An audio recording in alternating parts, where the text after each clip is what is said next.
Hello, welcome to podcast. My keyboard, the battery ran out. There is no more battery, so you get to listen to me play the guitar, which hopefully will not be a regular feature because at some point I will purchase batteries or something. I had a wall thing that I thought I could plug it into and just run from a wall socket, but it looks like that doesn't work. Such, ladies and gentlemen, is my lot in life. It was snowing a minute ago, and now it is not snowing. So I guess the weather is back to normal again here in Chicago. But we're not going to talk about the weather 2 weeks in a row. That way lies madness. We're going to try something, I think. We're going to talk about the new Fred Thomas album, because I listen to a lot of music, and I think, maybe I could do an album review or something. I read a lot of album reviews. I read them on Pitchfork for a while, but then they stopped covering albums that interested me, so now I don't read as much Pitchfork. We're going to talk about the new Fred Thomas album, Changer, because that came out Friday, I think, and I've listened to it a few times. So here we go. And Fred Thomas, for most of you who don't know, he's from Michigan. I'm from Michigan. It's great. Probably. It's been a long time since I've been to Michigan. He's from Michigan, and he's been in like 7 different bands. Okay. Recorded with 7 different projects. He's got 30 albums, 25 albums, whatever. Got to be careful with your hyperbole.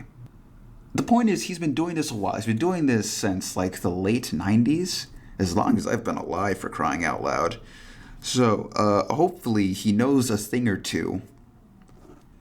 The 2 albums I will always judge all Fred Thomas projects against are City Center's Redeemer from 2011, which was a really great, weird, not quite pop record. Loud and energetic and weird noises and lots of reverb. It was great. And Flash Paper's self-titled 2004 record, which has a wonderful melancholy and a lot of sort of chambery orchestration with metallophones and violins and so on and so forth. I love that stuff. The guitar, bass, drums, singing rock song is good as far as it goes, but I always appreciate weird noises and violins and metallophones. I love that.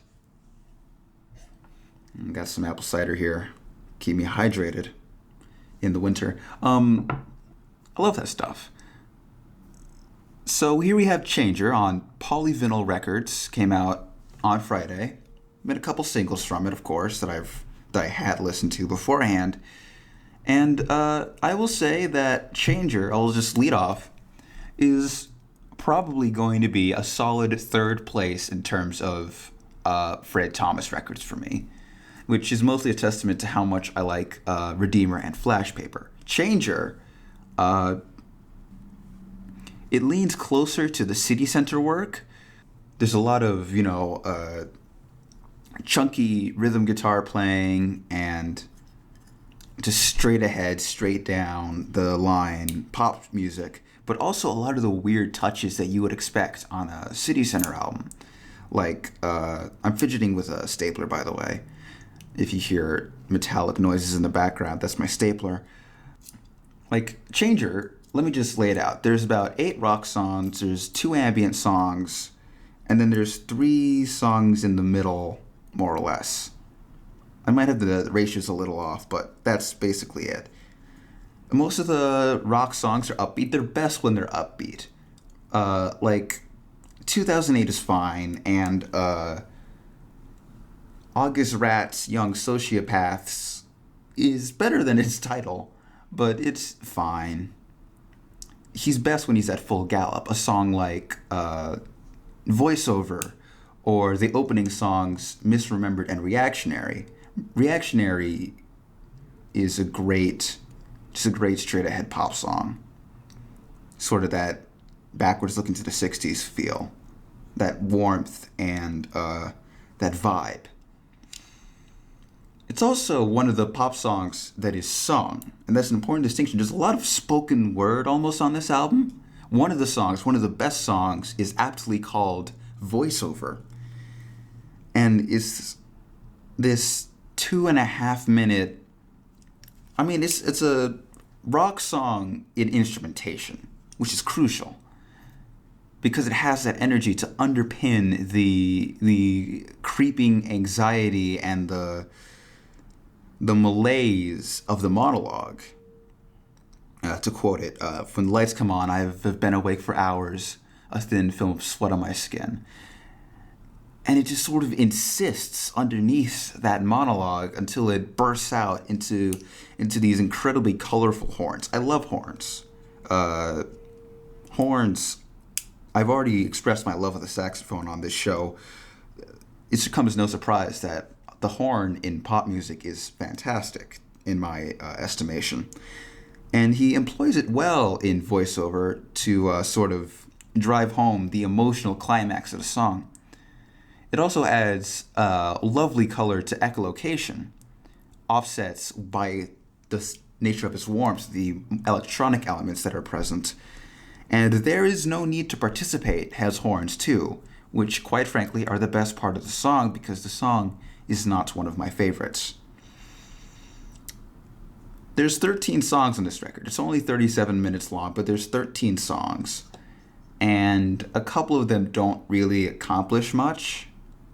Participate is one of them. There's a song near the end, Oval Beach, which is fine, but it doesn't really do much. The ambient songs are exempt from this justification? Classification? Qualification? There's a word I'm looking for that doesn't apply.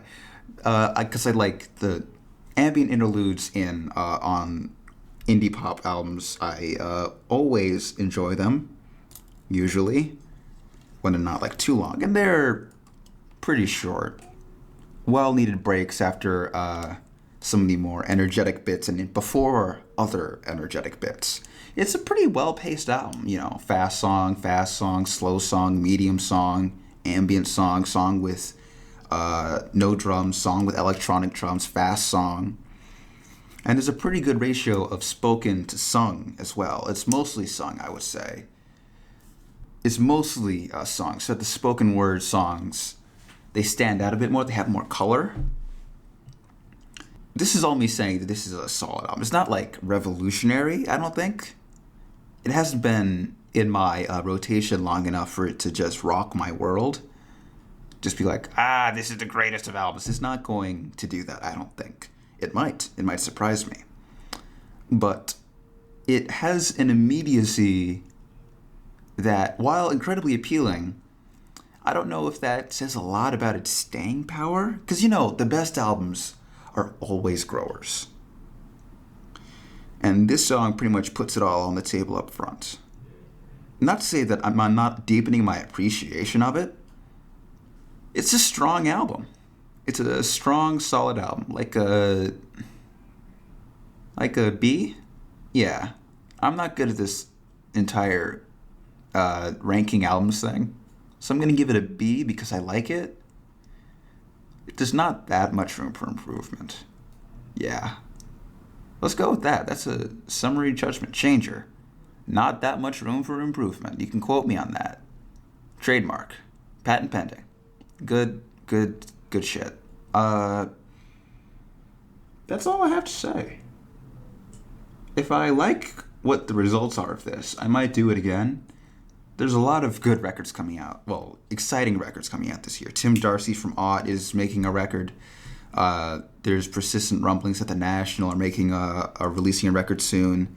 New Fog Lake drops in a couple weeks, actually. And I'm really looking forward to that.